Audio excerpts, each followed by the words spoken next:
तो इसीलिए जब सरयू नदी की बात करते हैं तो आप एक चीज़ समझ लीजिए कि हिंदुस्तान में जब भी कोई पूजा का कर्म होता है तो उसमें 7 नदियों का जल लाया जाता है, लेकिन उसमें सरयू नहीं है। अच्छा। सरयू नदी का पानी उसमें शामिल नहीं किया जाता और इसीलिए आप देखेंगे कि सरयू नदी के जल का भी इस्तेमाल वहाँ पर जो है राम मंदिर बनाने में प्रधानमंत्री नरेंद्र मोदी ने किया और एक अशुभ दिन किया जो मोदी जी का एक तरह से देह त्याग का दिन था और देह त्याग के दिन में आप कोई शुभ काम नहीं कर सकते।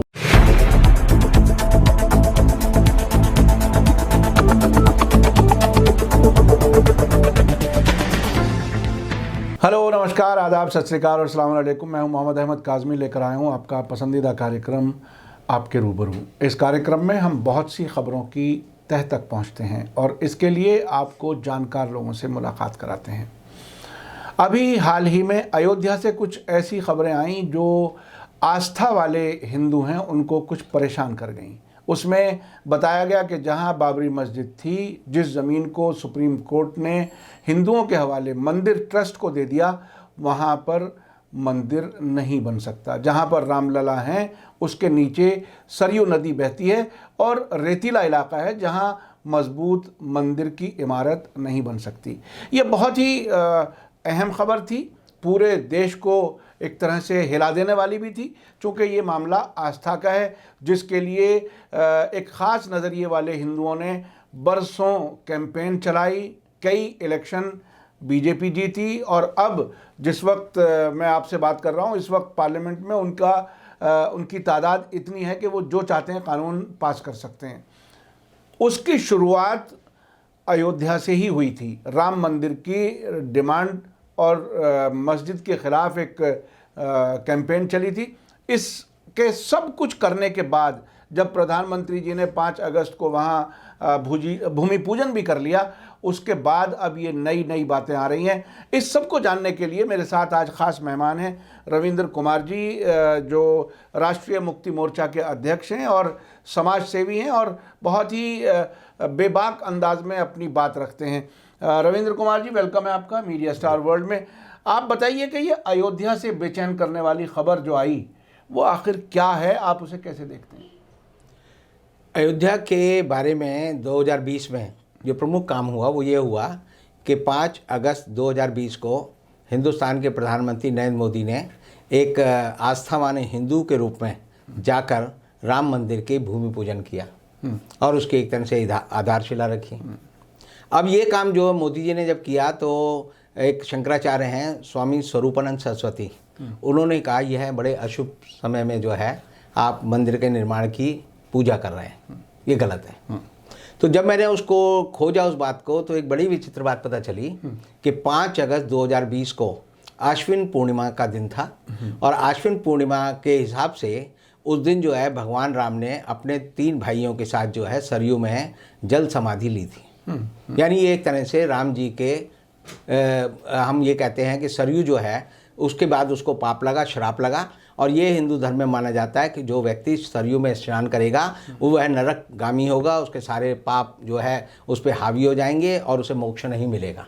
तो इसीलिए जब सरयू नदी की बात करते हैं तो आप एक चीज़ समझ लीजिए कि हिंदुस्तान में जब भी कोई पूजा का कर्म होता है तो उसमें 7 नदियों का जल लाया जाता है, लेकिन उसमें सरयू नहीं है। अच्छा। सरयू नदी का पानी उसमें शामिल नहीं किया जाता और इसीलिए आप देखेंगे कि सरयू नदी के जल का भी इस्तेमाल वहाँ पर जो है राम मंदिर बनाने में प्रधानमंत्री नरेंद्र मोदी ने किया और एक अशुभ दिन किया जो मोदी जी का एक तरह से देह त्याग का दिन था और देह त्याग के दिन आप कोई शुभ काम नहीं कर सकते और ना करना चाहिए।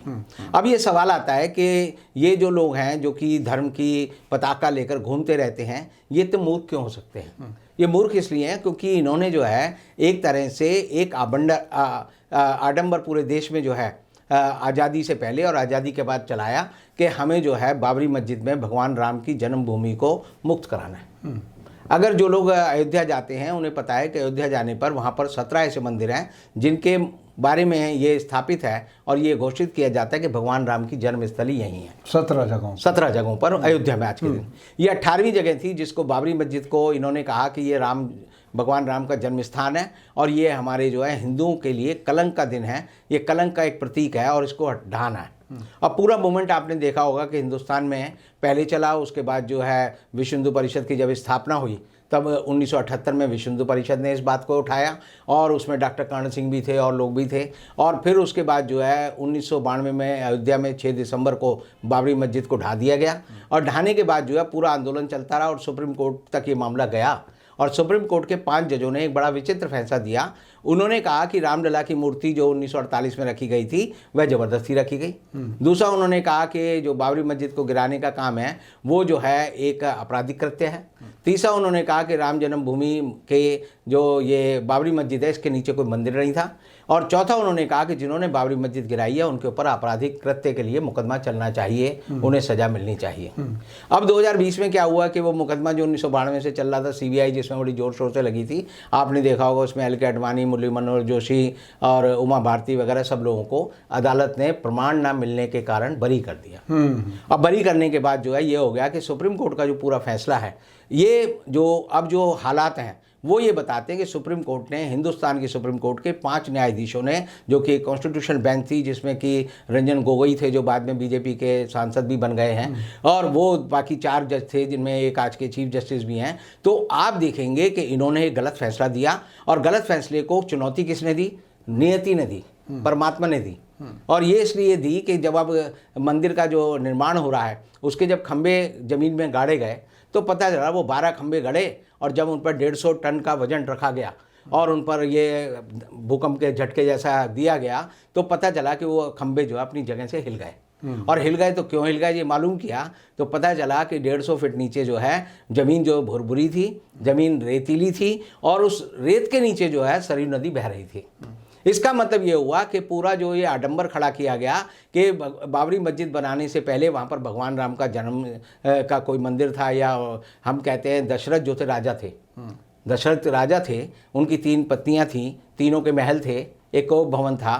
तो दशरथ का जो किला था वो किला जो है दरअसल बाबरी मस्जिद के नीचे होना चाहिए था, वो नहीं मिला। ना कोई किले का प्रमाण मिला, ना ये प्रमाण मिला कि राम यहाँ पैदा हुए थे तो यहाँ इनका जो मंदिर है या छोटा बड़ा भवन जो है वो टूटा हुआ है, वो कुछ नहीं मिला। सिर्फ जो अवशेष मिले वो बौद्ध अवशेष मिले, वो भगवान बुद्ध की मूर्तियाँ थी और भगवान जो बौद्ध धर्म है उससे जो जुड़ी हुई चीज़ें वो वहाँ मिली।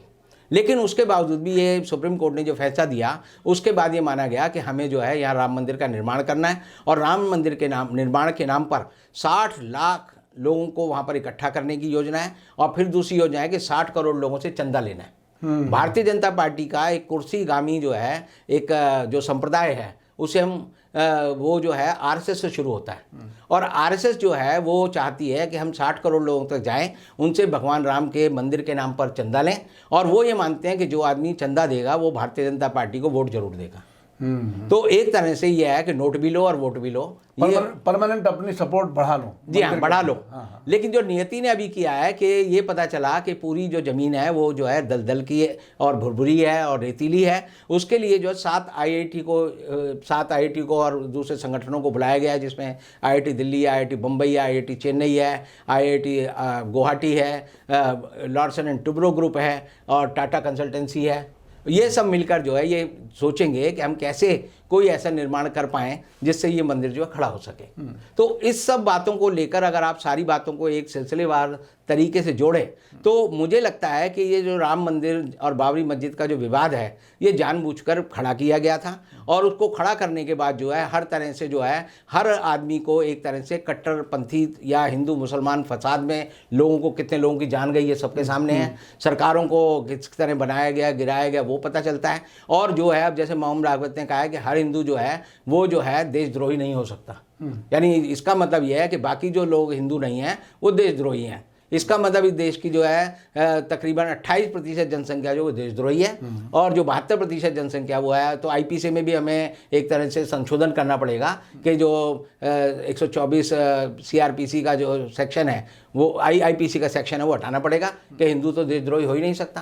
तो कोई भी आके कह देगा जी मेरे ऊपर जो आरोप लग रहे हैं, जैसे आप जितने भी लोग पकड़े जाते हैं कि पाकिस्तान के जासूस हैं या और कोई देशद्रोही का काम कर रहे हैं या देश की अर्थव्यवस्था को नुकसान पहुंचा रहे हैं या करप्शन कर रहे हैं, वो सब ये कह के बच सकते हैं कि हम तो हिंदू हैं, हमारा तो देशद्रोह से कोई संबंध ही नहीं है, हम तो देशभक्त हैं। तो ये भारतीय जनता पार्टी ने जो एक नैरेटिव 70 सालों में देश में फैलाया है, ये नैरेटिव को इतिहास ने और जो हम भूगर्भ शास्त्र है उससे ये सिद्ध किया है कि ये पूरा नैरेटिव गलत था, और इस गलत नैरेटिव की वजह से हिंदुस्तान में जो बंटवारा समाज के समुदाय में हो रहा है और जो किया जा रहा है, वो करने की जो आरएसएस का एक षड्यंत्र पूरे देश में चल रहा है, विश्व हिंदू परिषद का चल रहा है, भारतीय जनता पार्टी के चल रहा है, वो गलत है। और उसका प्रमुख सूत्रधार जो है प्रधानमंत्री नरेंद्र मोदी हैं, क्योंकि उन्होंने भगवान राम के देह त्यागने के दिन उनके मंदिर की स्थापना का एक गलत अपशुकन वाला काम किया है, और उन्हें इसके लिए प्रायश्चित करना चाहिए। और हिंदू जो साधु संत हैं जो इस दुष्कर्म में शामिल रहे, उनको भी जो है इस बात के लिए देश से माफ़ी मांगनी चाहिए और ये बताना चाहिए कि हमने भूल की, और ये भूल क्यों की ये वही बता सकते हैं, हम नहीं बता सकते। तो इस सब के बाद देखिए ये बिल्कुल ऐसी हालत है कि इसमें रिवर्स गियर नहीं है, ऐसा लगता है। हो ही नहीं सकती इसमें कोई यानी घटनाएं वापस नहीं जा मुड़ सकती, वापस नहीं जा सकती। सुप्रीम कोर्ट का फैसला आ चुका, मंदिर निर्माण के लिए बहुत पैसा इकट्ठा पहले से है। इस 84 से अब तक कितनी बार सोने की ईंटें, चांदी की ईंटों का भी जिक्र हमने सुना। तो अब इसका पछतावा अगर हो भी कहीं किसी को, तो इसमें वापसी तो कहीं है नहीं। तो क्या हो इसका निवारण कैसे हो इस सब का? देखिए, ये एक बात बताता है कि जितने भी न्याय के सिद्धांत हैं, 5 सिद्धांत हैं, कि उसमें समानता होनी चाहिए, सच्चाई होनी चाहिए, न्याय होना चाहिए, हर आदमी को लगना चाहिए न्याय हुआ, और न्यायाधीश को निष्पक्ष होना चाहिए। इन 5 की बलि हमारी सुप्रीम कोर्ट ने चढ़ा दी। यानी मैं आज ये कह सकता हूँ इन फैसलों के बाद, और ये जो हो रहा है कि सुप्रीम कोर्ट के 5 न्यायाधीशों ने एक गलत फैसला दिया। वैसे मैं ये कहूँगा कि सुप्रीम कोर्ट पहले भी गलत फैसले देती रही है, और जैसे कि जब इमरजेंसी लगी हुई थी तब उन्होंने ये कहा था एडीएम जबलपुर के मामले में कि अगर पुलिस वाला किसी व्यक्ति को मार देता है या आपकी जीवन की सुरक्षा जो है वो भी ख़त्म हो जाती है, तो ये आपका खुद का अधिकार नहीं है, इमरजेंसी में हटाया जा सकता है। आपको याद होगा नीरन डे उस समय के अटॉर्नी जनरल होते थे भारत के, तो उन्होंने बाद में माना कि मेरा गलत फैसला था। और आज के जो बाकी न्यायाधीश हैं वो भी ये मानते हैं कि फैसला गलत है। लेकिन सुप्रीम कोर्ट जो नज़ीरों पे फैसला देता है या लोग उस पर आस्था बना के रखते हैं, मानते हैं कि यह सच होगा, उससे वो विश्वास डगमगाता है। क्योंकि ये ऐसे ही है जैसे आप किसी आदमी को, गलत आदमी को फांसी पे चढ़ा दें और वो सूली पे चढ़ जाए और मर जाए। मरने के बाद पता चले कि इस बेचारे ने तो क्राइम किया ही नहीं। कई बार होता है ना कि फांसी की सजा दे दी, उसके बाद जिसके आदमी को कहा गया, औरत को कहा गया मर गई, वो जाके प्रकट हो जाती है। तो उस समय जो है आप अपनी भूल सुधार कर सकते हैं, लेकिन इस समय ये भूल सुधार नहीं की जा सकती। लेकिन ये आने वाली पीढ़ियों को एक चेतावनी तो देती है, ये बताती है कि आपने अतीत में गलत काम किए हैं, आपने अतीत में जो है आपकी आंखों पर पर्दा पड़ गया, जिसे कहते हैं आंख पर या कल पे पर्दा पड़ जाना, वो पड़ गया और आपने गलत फैसला दिया।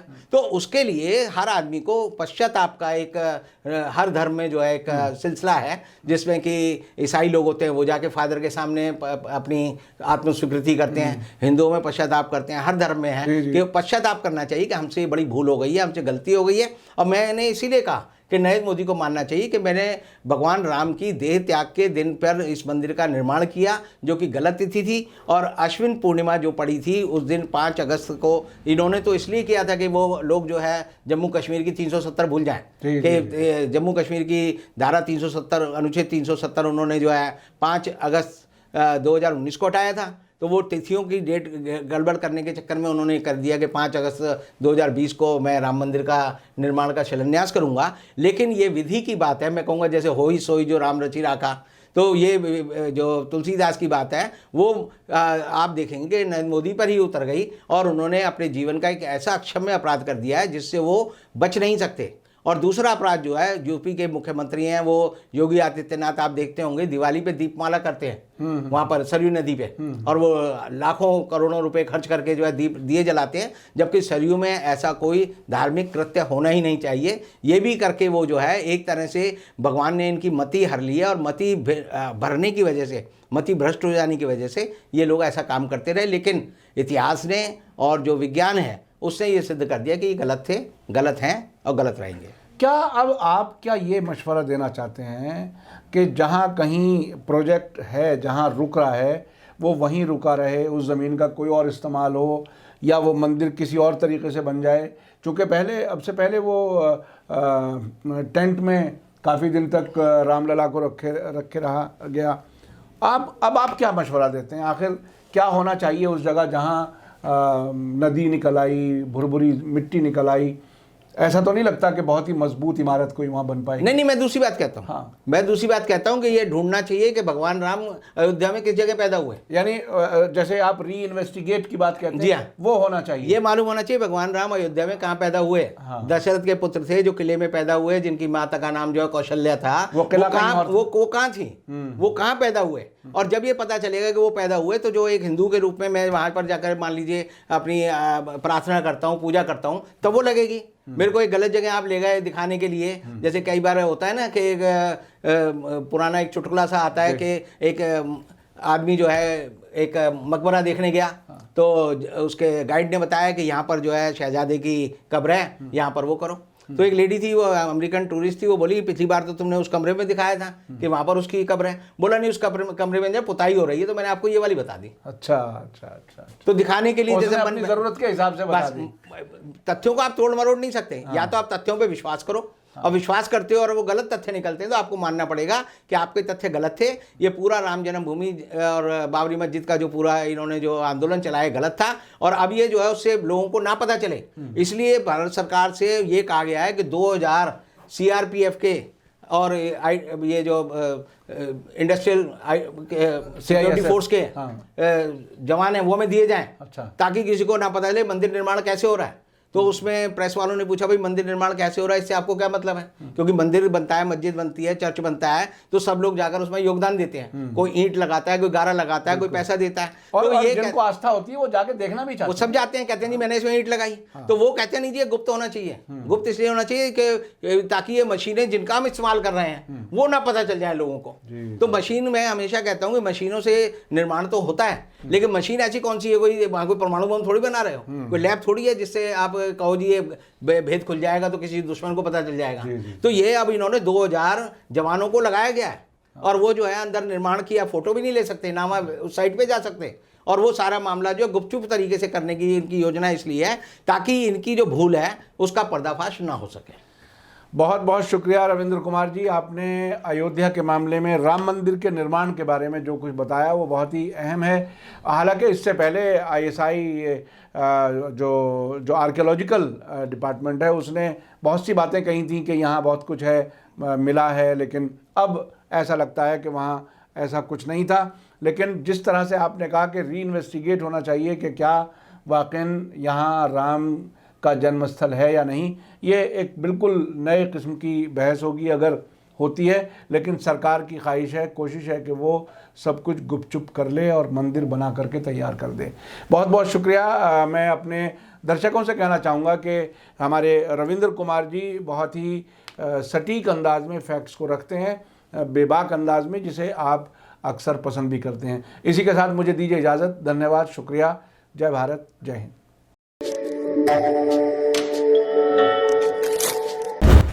मीडिया स्टार वर्ल्ड के और वीडियो देखने के लिए हमारे चैनल को सब्सक्राइब करें और सीधे नोटिफिकेशन पाने के लिए बेल आइकन दबाएं। और अगर हमारी खबर सच्ची और अच्छी लगे तो अपने व्हाट्सएप, इंस्टाग्राम, फेसबुक और ट्विटर अकाउंट पर ज़रूर शेयर करें।